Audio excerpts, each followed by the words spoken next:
Son las 6 de la mañana. Llega la hora de la verdad. Para pensar y analizar las noticias de Colombia y el mundo. La hora de la verdad. En la red de Radio Red RCN. Con Fernando Londoño Hoyos.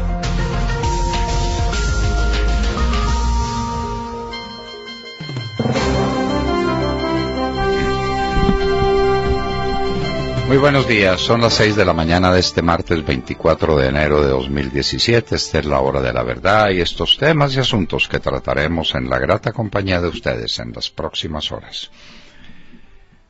Dios mediante estará con nosotros a las 6:30 de la mañana el presidente Álvaro Uribe Vélez. Álvaro Uribe Vélez en la hora de la verdad. El escándalo de Odebrecht no para. La Ruta del Sol sí paró. ¿Y ahora qué hacemos con ese fusil? ¿Cómo va a seguir ese contrato? ¿Cómo va a ser la liquidación de ese consorcio? ¿Qué es lo que va a pasar? No nos dicen ni una palabra. Como siempre. De manera que las dos grandes obras del país, el túnel de la línea y la Ruta del Sol, terminaron en lo que terminaron. Mala cosa para el vicepresidente Vargas Lleras, que ha puesto en el desarrollo vial del país todo su prestigio y todas sus aspiraciones. Lo peor de la corrupción está en la salud, dice una encuesta de la ANDI. Terribles tormentas en el sur de la Florida. Y aquí se salió de madre el río Cauca. Por fortuna llevamos 2 días como si fueran de enero. 2 días de sol en Colombia. Orden ejecutiva de Trump para retirar a los Estados Unidos de Transpacífico. Ya dijeron varios comentaristas que si no cuentan con los Estados Unidos, Transpacífico no tiene sentido. El comercio internacional. Carlos Alberto Montaner nos pregunta, ¿y ahora qué pasa con el consumidor americano? Porque sí, es muy fácil decir, no vamos a comprar o vamos a elevar aranceles a los países que nos están suministrando productos con los que está acostumbrado el pueblo americano. Entonces, vienen, no vienen o vienen más caros. ¿Y entonces qué pasa con el consumidor de los Estados Unidos? El pueblo venezolano volvió a la calle. Ya pues, muy tarde, ya pasó la oportunidad para tumbar a Maduro. Si sale Maduro se quedan con Tarek al-Aissami y tal vez es peor. Mejor quedarse con Maduro, más vale malo conocido o pésimo conocido. Eso fue lo que hizo su santidad el Papa. Parar el ritmo de la política venezolana y ponernos en esta condición. Protegió a Maduro, lo protegió, no cabe ninguna duda. Maduro ahí se queda. En Colombia, el fiscal Néstor Humberto Martínez extiende la investigación de Odebrecht a la Ruta del Sol 3 y el conector Tunjuelo-Canoas. No sabemos por qué se implica la Ruta del Sol 3, pero estaremos examinando el tema, no vemos ahí a Odebrecht por ninguna parte. De su lado, el Procurador General de la Nación, en la primera entrevista que concede, calcula el valor de la corrupción en Colombia, de los daños que le hace entre 20 y 40 billones de pesos por año. Esas son, ¿cuántas reformas tributarias? Bastaría con que el gobierno de Santos fuera un poquito menos corrupto y no hubiéramos necesitado reforma tributaria. Cuentas del Procurador General de la Nación, no nuestras. ¿Qué pasó con Caracol cuando transmitía una investigación sobre Reficar? La gente se pregunta. Hay mucho malestar entre los oyentes y entre los que no son oyentes de Caracol. ¿Por qué una investigación que al parecer estaba siendo muy bien hecha y muy bien expuesta, de pronto se paró? Una llamada telefónica, cualquiera supone de cuál proveniencia. ¿Esa es la libertad de prensa en Colombia? La Casa Blanca sí tendrá página web en español. solo es que la están mejorando, están trabajando en ella, pero no se ha eliminado la página web en español. A Andrés Camargo, el exdirector del IDU en la época de Peñalosa y a quien se le debe realmente el conjunto de obras que le dieron un respiro a Peñalosa en su primer gobierno, está inicuamente en la cárcel. Ahora le dan la casa por cárcel. Un alivio, pero la injusticia continúa. Andrés Camargo no es un delincuente y está en la cárcel. El secretario de Estado de los Estados Unidos le dice lo siguiente en alocución ante el Senado de los Estados Unidos. Exigiré a Colombia compromisos de frenar producción y tráfico de drogas. Esto lo dice el nuevo secretario de Estado de los Estados Unidos ante el Senado. Como lo diremos en nuestra nota editorial, el toro bravo de la droga corneó a Santos. Ahora sí. Parlamento turco acuerda plenos poderes para Erdogan.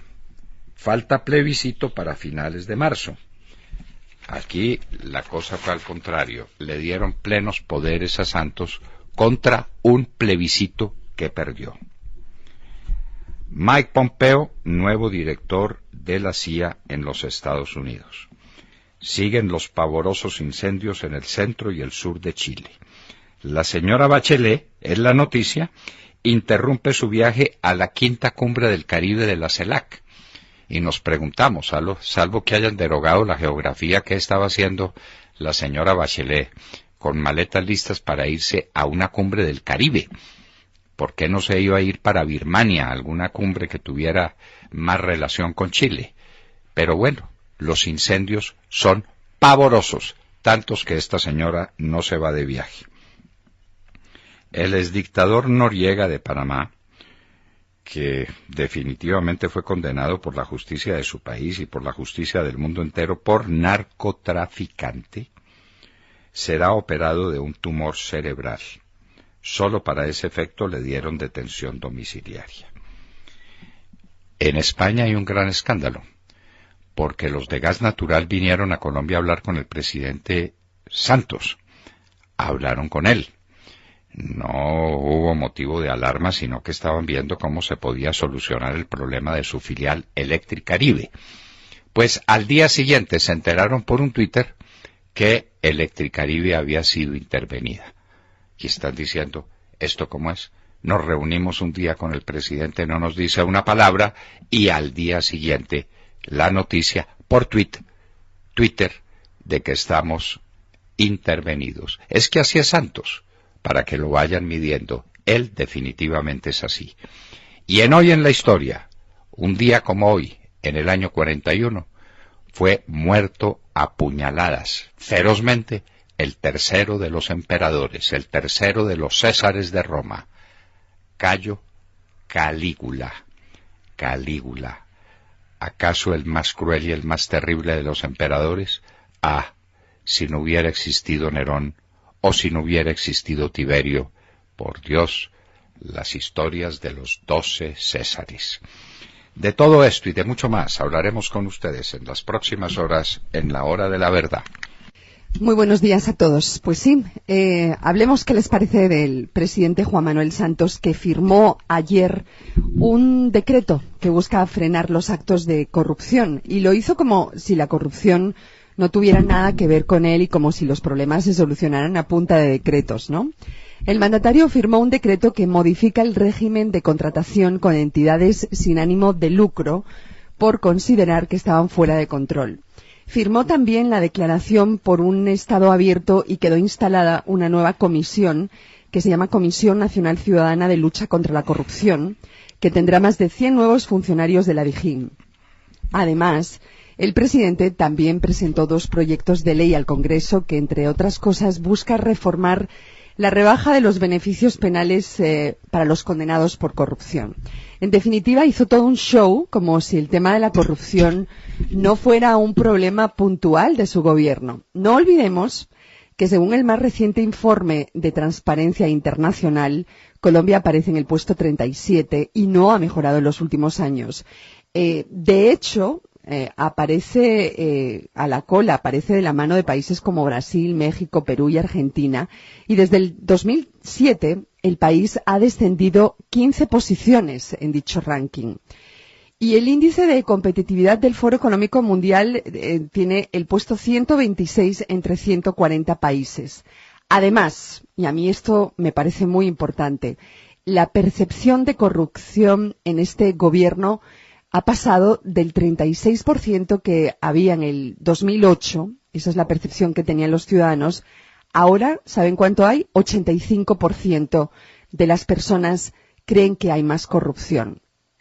Y la encuesta de la ANDI, que refleja que por sectores los más afectados por corrupción son salud, aduanas, impuestos, transportes, minería, ambiental y educación. En otras palabras, las cifras hablan por sí solas y aunque el presidente Juan Manuel Santos lo intente, no puede desviar la atención de un tema que es su responsabilidad.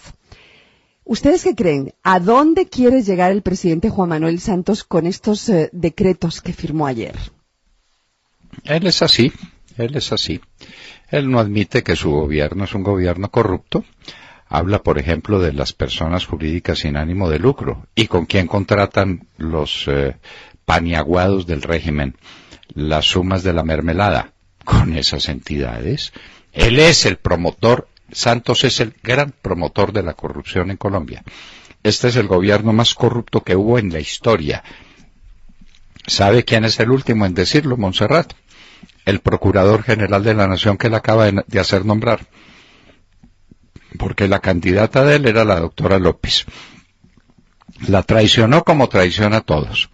Puso a Fernando Carrillo, que es un hombre de quien tenemos muy alta idea y esperamos que cumpla muy bien su tarea. ¿Y sabe en cuánto calculó la corrupción? Dice que eso vale alguna cosa entre 20 y 40 billones de pesos. Y con la reforma tributaria que desbarajusta el país, aspira a conseguir 7. ¿Cómo le parece?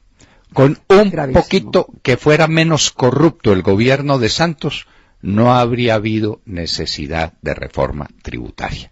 La reforma tributaria existe porque el gobierno corrupto de Santos se robó la plata de los colombianos. Pero ahora hacemos comisiones. Hacemos comisiones y nos firmamos decretos y hablamos del gobierno anterior y entonces que hay que meter a la cárcel a los corruptos, o sea, todo ese papel que él sabía hacer.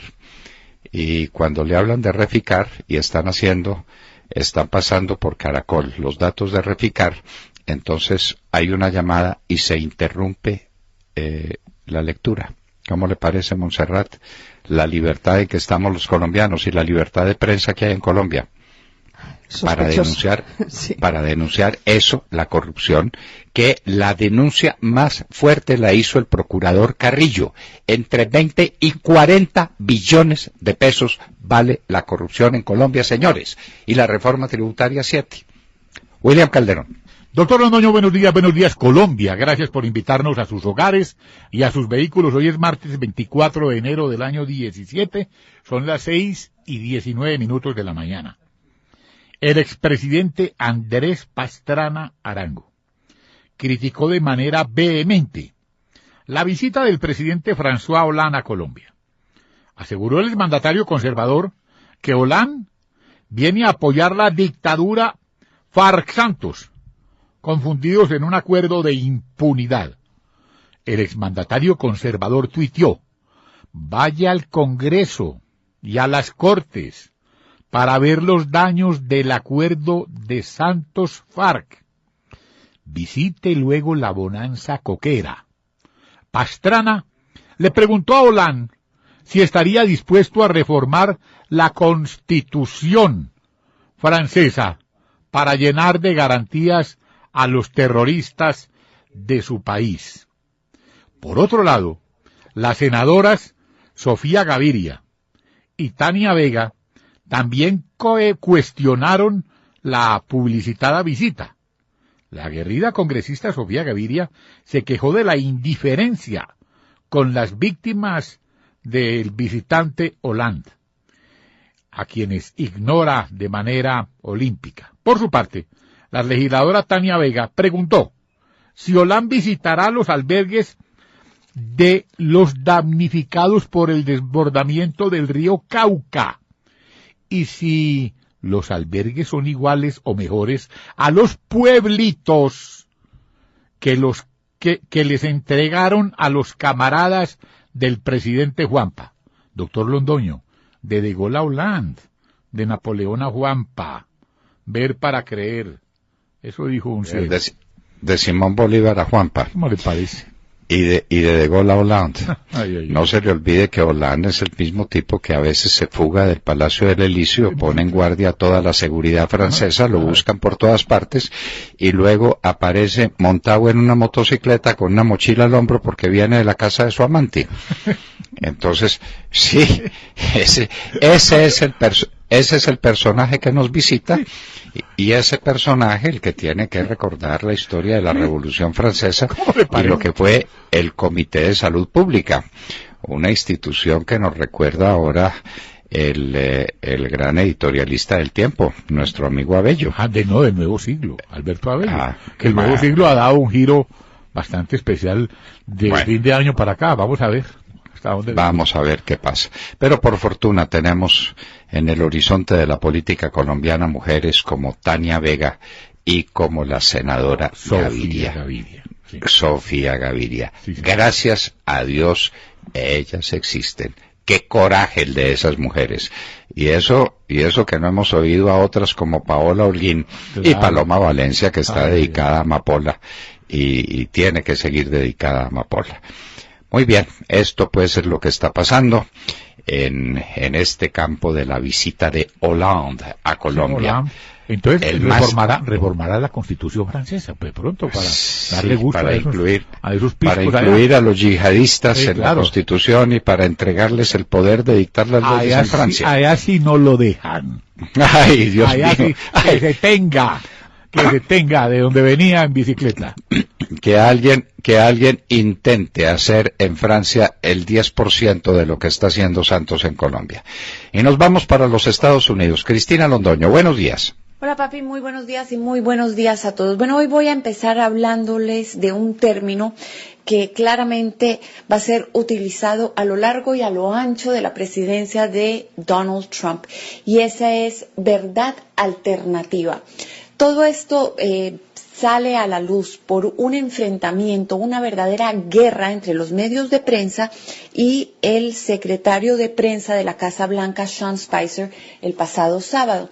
Spicer dijo que la toma de posesión del presidente Trump había sido la más vista de todos los tiempos. Claramente no es cierto, se puede ver en las fotografías la comparación de la asistencia que hubo en las calles de Washington a la toma de posesión del presidente Obama en el 2009 con la gente que asistió a la toma de posesión de Donald Trump el pasado viernes. Él insistió que más gente había ido a la inauguración de Donald Trump. Cuando se le presentó el tema a la asesora de Donald Trump, Kellyanne Conway, ella, para defender a Spicer, en vez de reconocer que claramente había asistido más gente, dijo que Spicer lo que había presentado era una verdad alternativa. Y después ellos aclararon que habían incluido entre la gente que ellos contaban como que había visto la toma de posesión a personas que la habían visto por televisión, por sus celulares y en los medios sociales. Sin embargo, este se ha vuelto el gran chiste aquí en Estados Unidos, las verdades alternativas, y claramente pueden esperar que se lo echen en cara muchísimo a la administración Trump, así que prepárense para oír este tema, ya saben de dónde vino. Sin embargo, ayer, en el día en que Donald Trump había dicho sería su primer día oficial de gobierno, fue mucho lo que avanzó y mucho de las promesas de campañas de promesas de campaña que empezó a cumplir. Todo desde temprano en la mañana lo hizo con 3 acciones ejecutivas o 3 decretos. El primero, congelando nuevas contrataciones federales. El segundo, retirándose del acuerdo comercial transpacífico, que hasta ahora era simbólico porque no había sido ratificado por el Congreso. Y también congelando la ayuda a cualquier organización internacional que realice o recomiende abortos. Esta medida había estado en vigor hasta el gobierno de Ronald Reagan en los 80, pero después había sido anulada. También les puedo decir que Sean Spicer, el secretario de prensa, después de la batalla contra los medios el sábado, tuvo un día mucho mejor, manejó la conferencia de prensa de todos los días en la Casa Blanca con mayor aplomo y definitivamente sorprendiendo a los periodistas. Primero porque empezó dándole la primera pregunta al diario el New York Post y no a la agencia Prensa Asociada, como ha sido tradición aquí durante décadas. Él dijo que la Casa Blanca quería darle espacio a medios alternativos, a los medios que llamó como alternativos.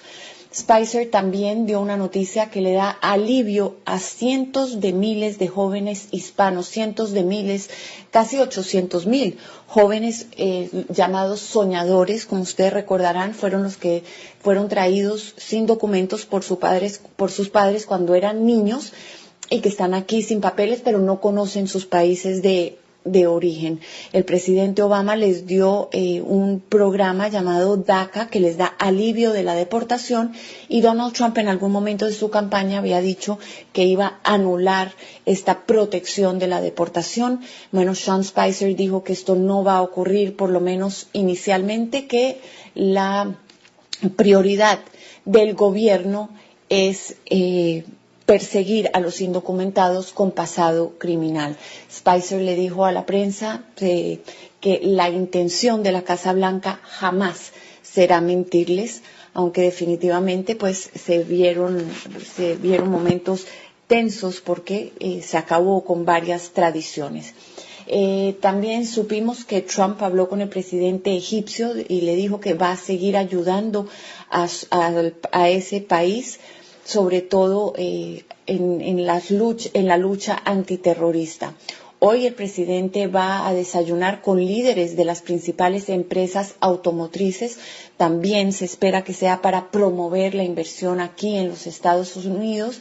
Y el viernes se sabe que va a visitar el Departamento de Defensa. Se va a reunir con su nuevo secretario de Defensa, el general retirado James Mattis, para revisar las políticas de la lucha contra los extremistas musulmanes del Estado Islámico, el grupo terrorista Estado Islámico o ISIL. El portavoz de la Casa Blanca reiteró que Donald Trump va a estar dispuesto a cooperar con Rusia o con el país que sea para acabar con el Estado Islámico. Y finalmente les quiero decir que una productora del programa Saturday Night Live, que es un programa de comedia, que se burló de Barron Trump, el hijo de 10 años de Donald Trump, y se burló de una manera bastante cruel, fue suspendida del programa en un gesto de unidad aquí en Estados Unidos que no se está viendo mucho en estos últimos días.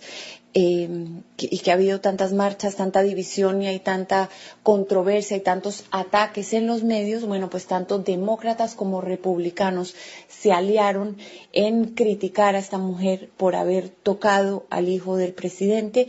Dijeron que es una regla sagrada aquí dejar crecer a los hijos de los políticos sin burlarse de ellos y sin hacerlos carne de controversia. La verdad, estos primeros días del nuevo gobierno están muy interesantes, es mucho lo que está pasando y nosotros estamos aquí para traerles a ustedes toda la información.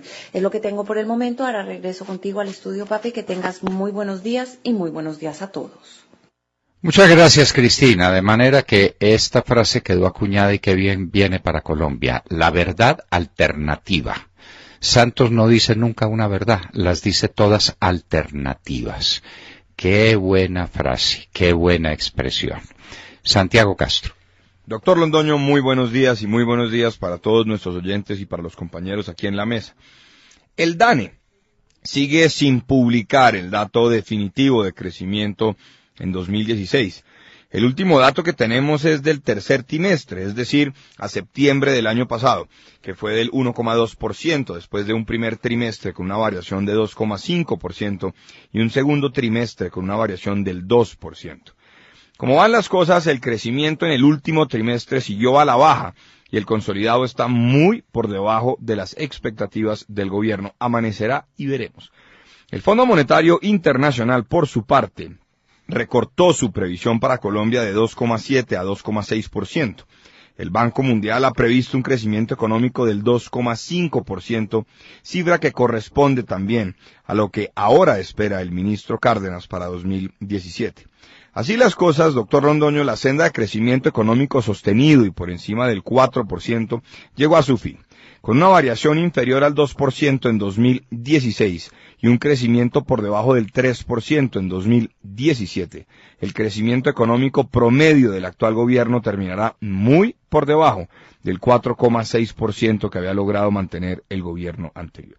El fiscal general de la Nación, doctor Londoño, anunció ayer que continuarán las pesquisas relacionadas con el caso de Odebrecht y que se han trasladado copias para que se investigue la licitación del sector 3 de la Ruta del Sol, pues podría presentarse un nuevo delito que aún no está siendo investigado formalmente. Por otra parte, la Fiscalía mira con lupa la adjudicación del contrato Tunjuelo-Canoas.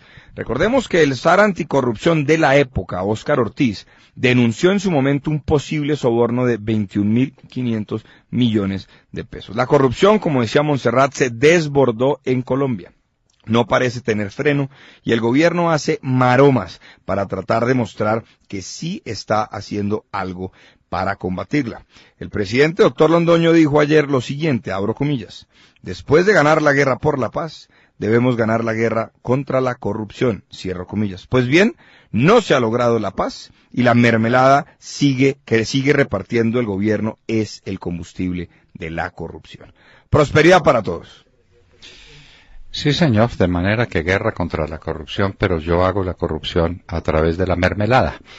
Esas son las cosas de Santos y esas son sus verdades alternativas para que nos pongamos al día en materia terminológica. Tata Castro. Doctor Londoño y a todos los oyentes, muy buenos días. El Abierto de Australia de tenis sigue sorprendiendo a todo el mundo. La hermana mayor de las Williams, Venus, con 36 años, se clasificó hoy a las semifinales luego de vencer a la rusa Anastasia Pavlyuchenkova 6-4, 7-6 en 1 hora y 47 minutos. Venus no llegaba a una semifinal en Australia desde 2003 cuando fue finalista. Ahora, sin ceder un solo set en 5 partidos, se enfrentará por una plaza para la final con su compatriota Coco van de Weg, quien también nos sorprendió en la forma como eliminó a la española Garbiñe Muguruza, 7 del mundo, con un contundente 6-4 y 6-0. Esta es su primera semifinal en un Grand Slam para la estadounidense, actual 35 del mundo. Muguruza había llegado a los cuartos sin ceder un solo set y apareció de nuevo con el vendaje en el muslo izquierdo que ha llevado durante todo el torneo, además de una protección en su antebrazo izquierdo. Duelo de estadounidenses en una de las semifinales de la rama femenina y duelo de suizos en una de los caballeros. Hoy el suizo Roger Federer se deshizo con facilidad en cuartos de final del verdugo de Andy Murray, el alemán Miha Beret por 6-1, 7-5 y 6-2, y su compatriota Stan Wawrinka también en 3 sets eliminó al francés Tsonga. Ambos suizos se verán las caras en semifinal y esta noche conoceremos los otros semifinalistas. De Australia nos vamos a Argentina para hablar de ciclismo. Comenzó ayer el Tour de San Juan, carrera que reemplazó la conocida de San Luis que no se llevó a cabo por falta de patrocinio. El colombiano Fernando Gaviria del equipo Quick-Step ganó la primera etapa disputada ayer a través de 142.5 kilómetros. Así que, doctor Londoño, el ciclista de La Ceja, Antioquia, saldrá hoy en la segunda etapa con el jersey azul del líder. Les recuerdo que en el año 2015 se dio a conocer con el Tour de San Luis, ganando 2 veces a Mark Cavendish. Un año después se llevó otra etapa, además de su paso al equipo belga Quick Step. Esa es la historia de nuestro ciclista antioqueño, doctor Londoño.